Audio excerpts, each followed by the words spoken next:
One of the stained glass windows here at Assumption Church in Chicago depicts the Pope and the Vatican and the Holy Spirit. It really illustrates the Holy Spirit guiding the Church, symbolized here by St. Peter's in Rome, and the Pope, and then the Council of Bishops. So it is a statement about the theology of the Church fundamentally. Of course, this is an image that was done prior to Vatican II, which had a somewhat broader understanding of who is Church, including the various other Protestant and Orthodox churches as well.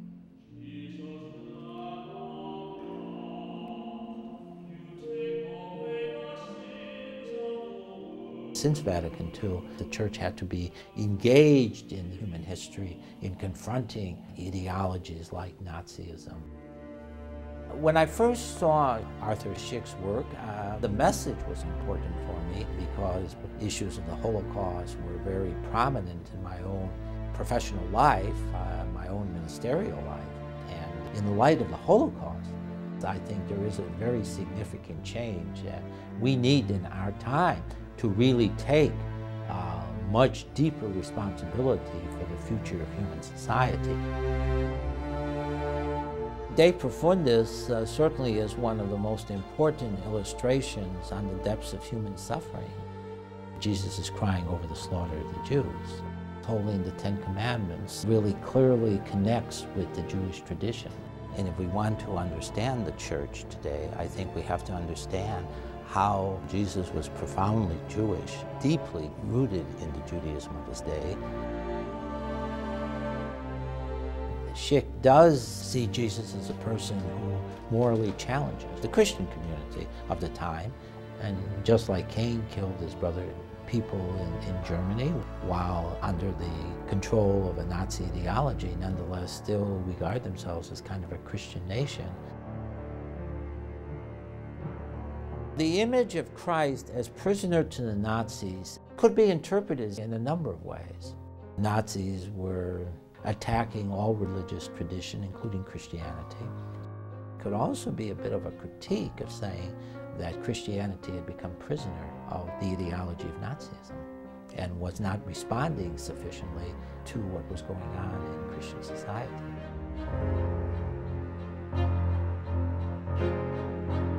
Religious spirituality, it has to be deeply tied in a concrete fashion to human history.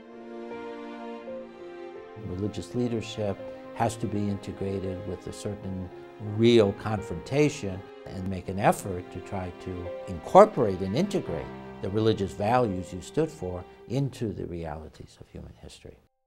Arthur Szyk has presented the realities of the Holocaust in his illustrations. They lead us to a central emphasis on the importance of human responsibility.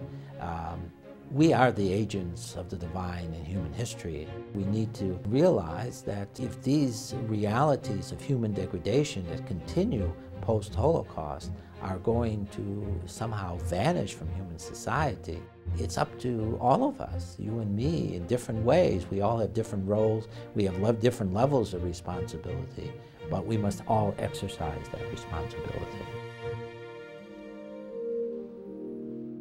I often do reflect on what I would have done if I had been an adult during the time of the Holocaust, and particularly if I would have been in a position of religious leadership.